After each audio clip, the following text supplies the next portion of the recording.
SQL을 이제 실행하다 보면 그룹 바이가 있죠.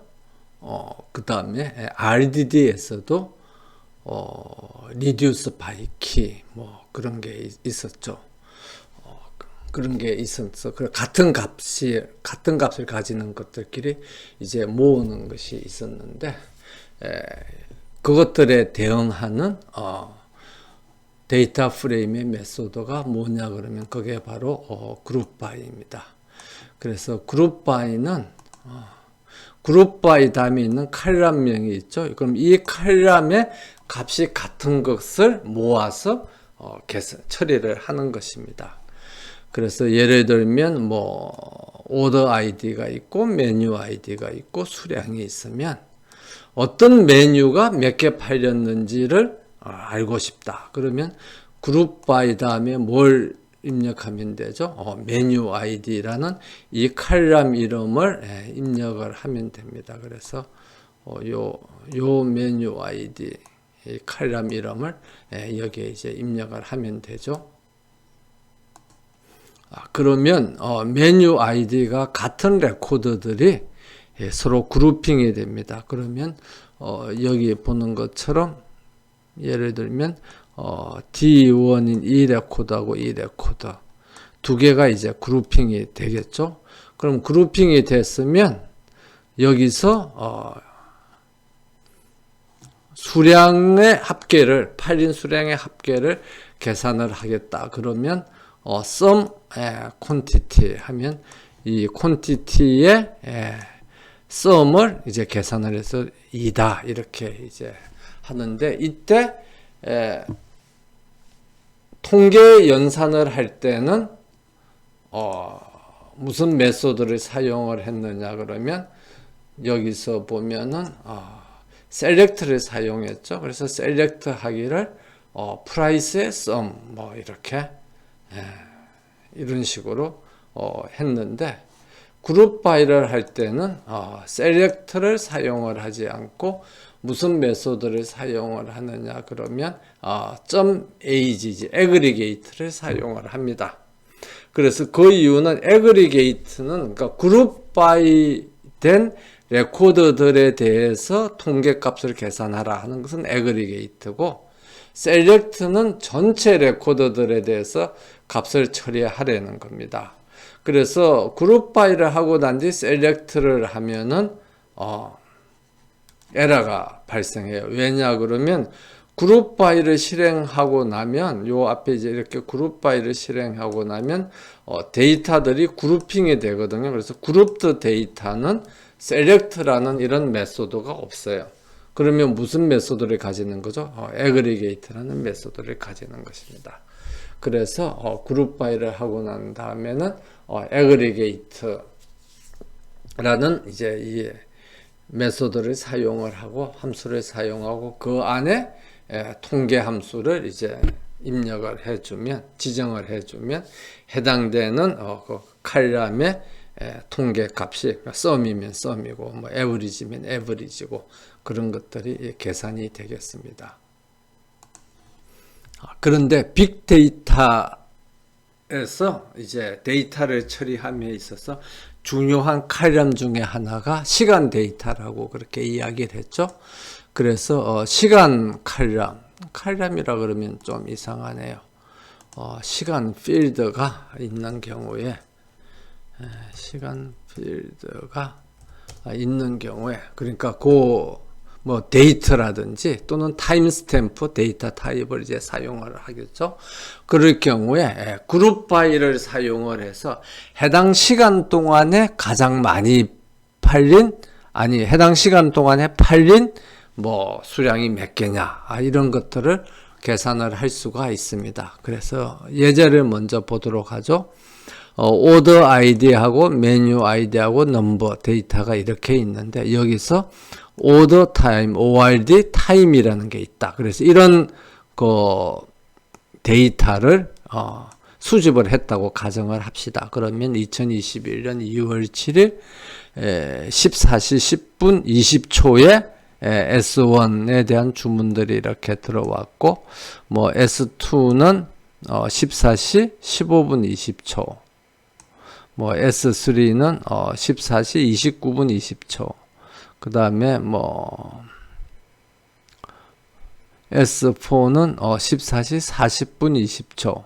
S5도 이게 두 개가 떨어져 있는데 뭐 14시 40분 20초 이렇게 쭉 시간에 따라서 이렇게 이제 주문들이 입력이 됐다 그러면 여기 보이는 것처럼 30분 단위로 어떤 메뉴가 얼마만큼 팔렸느냐 하는 걸 이제 보고 싶다는 거죠. 그래서 예를 들면 14시부터 14시 30분 사이에 이게 30분이죠. 오후 2시부터 오후 2시 30분 사이에 D0가 2개 팔렸고 D8이 2개 팔렸다. 그러니까 그 메뉴 아이디를 뭐 전체 해당되는 전체 데이터 프레임에 대해서 그룹핑을 하는 게 아니라 뭐에 대해서 그룹핑을 하는 겁니까? 메뉴 아이디에 대해서도 그룹핑을 하면서 시간에 따라서 이제 그룹핑을 하는 거죠. 그래서 이렇게 시간에 따라서 그룹핑을 하기 위해서 사용하는 함수를 윈도우라고 그렇게 합니다. 그래서 그룹 바이 다음에 이 윈도우라는 함수가 있어요. 그럼 이 윈도우는 어디에 있는 함수냐 그러면 pyspark.sql.functions라는 그 함수 모듈에 여러 함수가 있는데 그 중에 뭐 sum도 있고 윈도우도 있고 뭐 average도 있고 여러 개가 다 있는 거죠. 그래서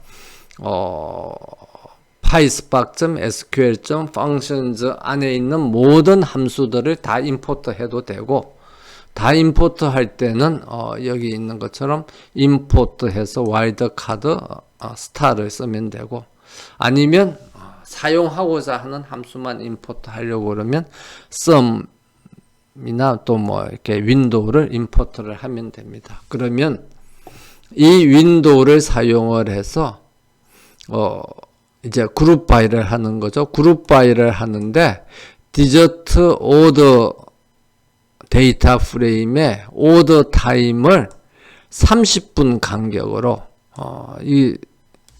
이제 따옴표 안에 30 minutes 또는 30 seconds 하면 30초 뭐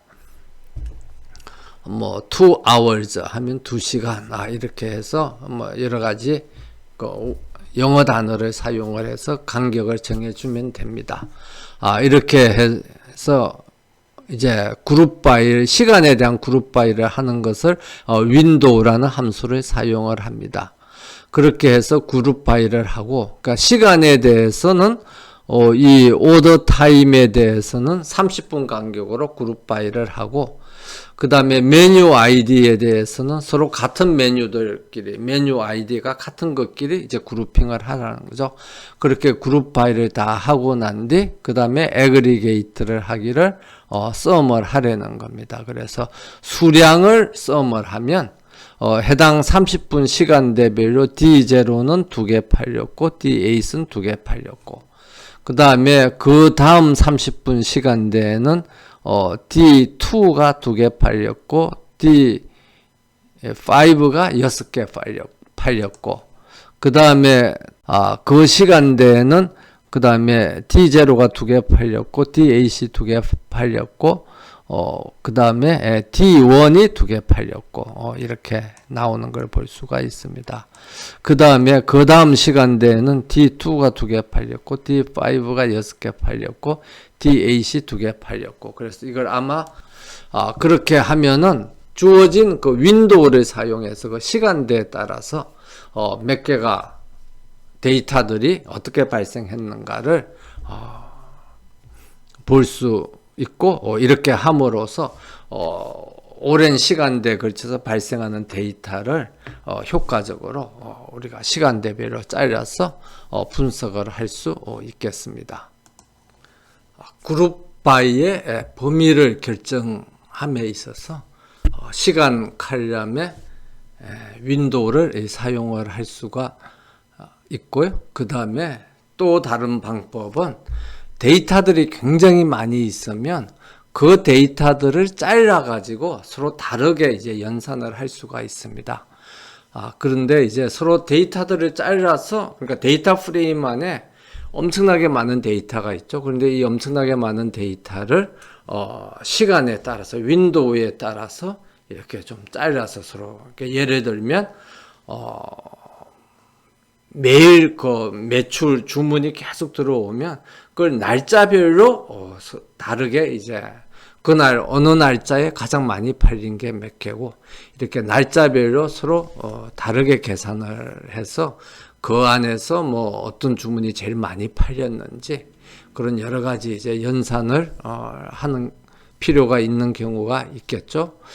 그런 경우에는 이 대문자 윈도우를 사용을 합니다. 그래서 이 대문자 윈도우는 PySpark.sql.functions라는 그 모듈에 있는 게 아니고 PySpark.sql.window라는 모듈 안에 window라는 그런 이제 함수가 있습니다. 그럼 이 함수를 임포트를 해가지고 이 윈도우를 이제 정의를 해요. 그래서 예를 들면 강의 자료에 올려놓겠습니다만 온라인 리테일 데이터셋 해서 소매 데이터셋이 굉장히 많이 있습니다. 그래서 뭐 주문 번호가 있고 그 다음에 제품 번호 스탁 코드가 있고, 그래서 몇년 몇월 며칠 날 몇 시 몇 분에 수량을 몇 개를 주문을 했다.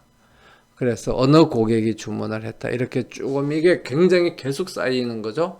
그러면 그 다음 이제 슬라이드에 있는 것처럼 고객별로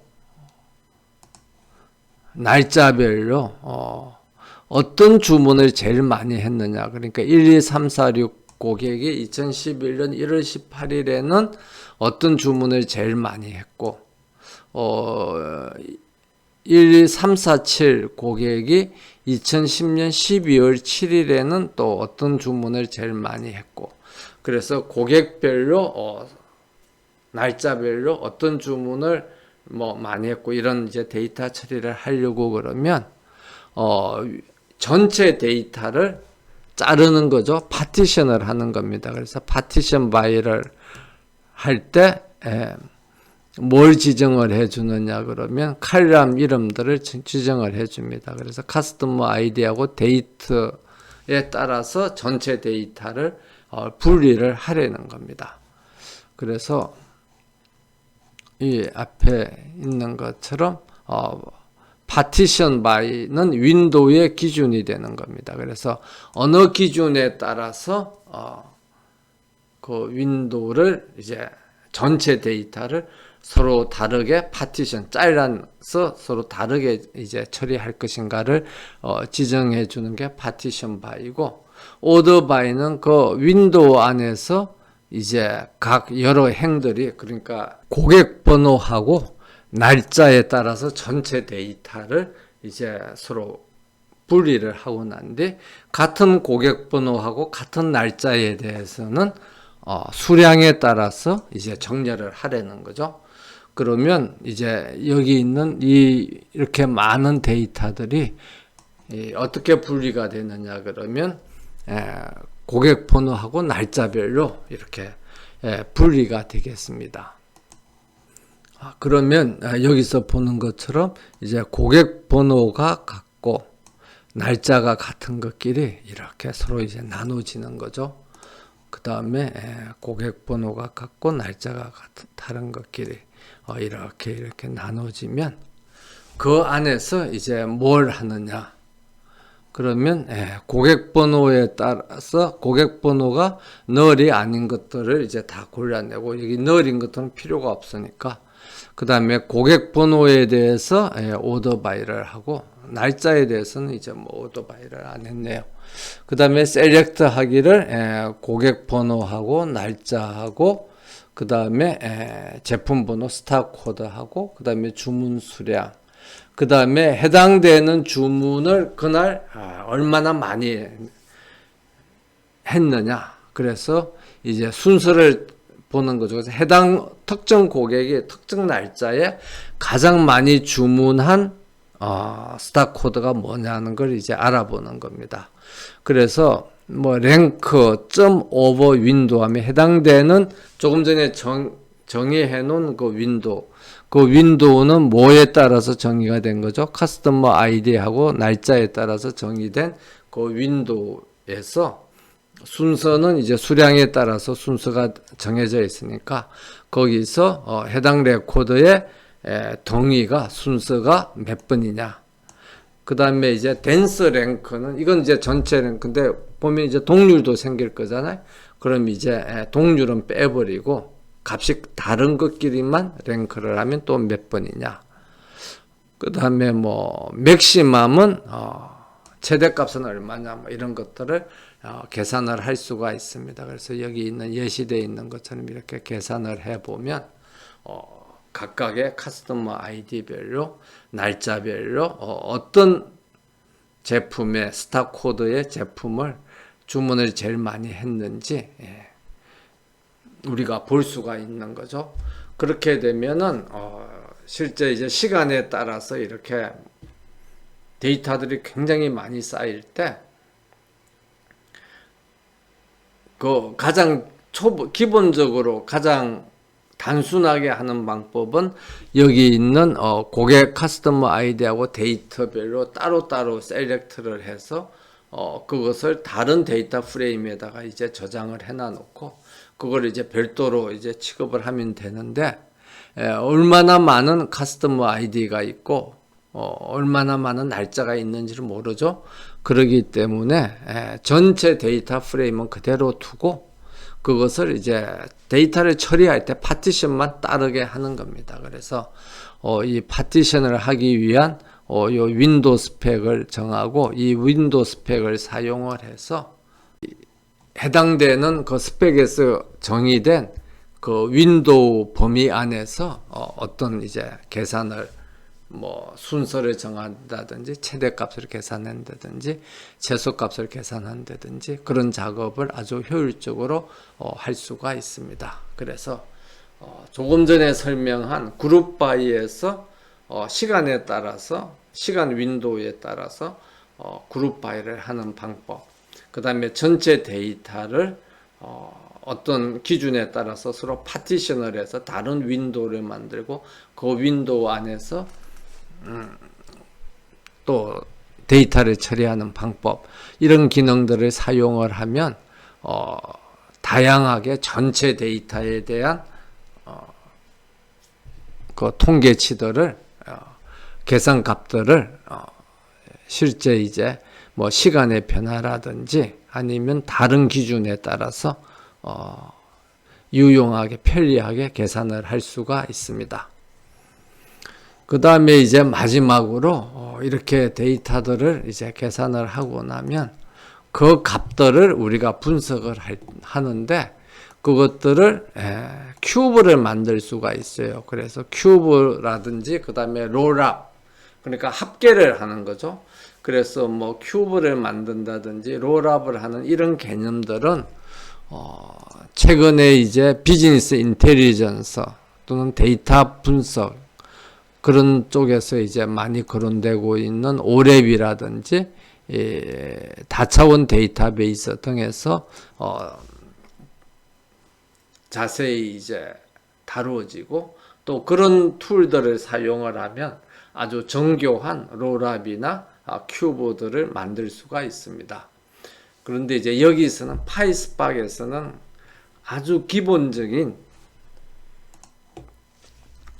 비즈니스 인텔리전스를 위한 그런 이제 기능들을 제공하는데 그런 함수가 롤업과 큐브인 것입니다. 그래서 간략하게 이제 예시를 한번 살펴보도록 하겠습니다. 그래서 롤업은 이 롤업 안에 가로 안에 칼럼 이름을 이제 명시를 하거든요. 그럼 해당되는 칼럼들에 대해서 요 다음에 aggregate에서 정의해 놓은 그 통계 함수를 집계를 하려는 겁니다. 그러면 이 예제에서는 이제 어떤 데이터 통계 함수를 집계를 하느냐 그러면 주문 디저트 오더 데이터 프레임에서 주문 번호하고 메뉴 아이디 별로 이제 롤업을 이제 하는 겁니다. 그러면 뭘 이제 롤업을 하느냐? 그러면 주문 수량을 이제 집계를 하는 거죠. 그럼 이제 어떻게 집계가 되느냐? 그러면 예를 들면 이제 주문 번호 S5에서는 그 메뉴 아이디 D2가 1개가 팔렸고 DAC 1개가 팔린 거죠.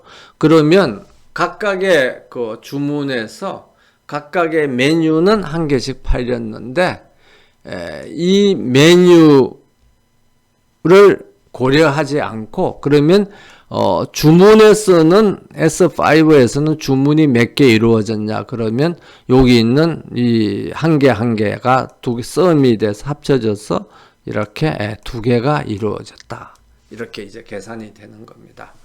그래서 첫 번째 칼럼이 나오고 그 다음에 두 번째 칼럼이 나오고 그럼 이 각각에 대해서 합계가 계산이 되고 난 뒤 그 다음에 두 번째 칼럼을 무시하고 그러니까 모든 메뉴에 대한 합계가 이제 만들어지고요.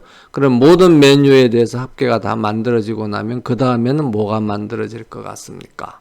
여기서 보는 것처럼 모든 주문에 대한 합계가 이렇게 만들어지는 겁니다. 그래서 롤업이라는 게 위로 올라가면서 이제 계속 합계를 하는 거죠. 계속 합계를 하는 게 이제 롤업 함수이고요.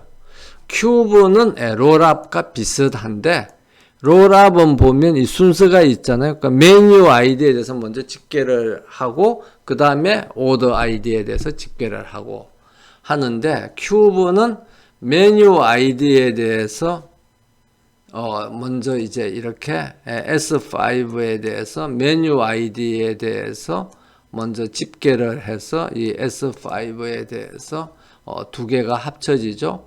그래서 이렇게 그러니까 메뉴 아이디에 대해서 집계를 해서 해당 주문에서 몇 개가 주문이 됐느냐 하는 것도 하지만 그 다음에 이 메뉴 모든 주문들에 대해서 그러니까 예를 들면 DAC S5에서도 주문이 됐고 그 다음에 어디에서도 주문이 됐죠? S2에서도 주문이 됐습니다. 그래서 S5에서 1개가 주문이 됐고 S2에서 2개가 주문이 됐기 때문에 모든 주문에 대해서 살펴보면 D8은 몇 개가 주문이 됐습니까? 3개가 주문이 됐다는 걸 알 수가 있죠. 그래서 롤업은 한 방향으로만 이렇게 합계가 집계가 되는데 큐브는 모든 방향에 대해서 이제 집계가 되는 거죠. 그래서 메뉴 아이디에 대해서도 집계가 돼서 이제 올라가고 그 다음에 오더 아이디에 대해서도 집계가 돼서 올라가는 것을 이제 볼 수가 있습니다. 그래서 여기 보면 각각의 메뉴가 몇 개 팔렸는지도 볼 수가 있고 그 다음에 각각의 주문에 대해서도 몇 개의 그 메뉴가 팔렸는지도 볼 수가 있고 이렇게 볼 수 있는 것이 이제 큐브입니다. 그 다음에 피봇은 이제 조금 전에 이 집계가 되는 그 표를 롤업이나 큐브에서는 이렇게 주어진 칼럼 그러니까 오더 아이디하고 메뉴 아이디 그 다음에 그 콘티티의 합계해서 이렇게 3개의 칼럼으로 이렇게 표시가 됐기 때문에 사실은 어떤 주문에서 어떤 메뉴가 팔렸는지 하는 것을 보는 게 좀 이렇게 눈에 바로 들어오진 않죠. 그래서 이것을 이제 눈에 바로 들어오도록 그렇게 이제 펼쳐서 보여주는 게 피봇입니다. 그래서 엑셀에서도 피봇이라는 함수를 사용을 하죠. 그래서 보면 이제 행가이 2개의 축을 이렇게 해서 가로축, 세로축 이렇게 해서 각각의 값을 이제 나열을 하는 거죠. 그래서 그룹 바이를 이제 하고 그 다음에 피봇 하면 피봇이 메뉴 아이디다 하면 피봇 다음에 정해져 있는 이 칼럼 이름이 어디에 표시되느냐 하면 이쪽 이게 가로축인가요? 세로축인가요? X축에 이렇게 표시가 되고요. 그 다음에 그룹 바이 다음에 지정되는 이 칼럼의 값이 이 Y축에 이렇게 표시가 됩니다. 그러면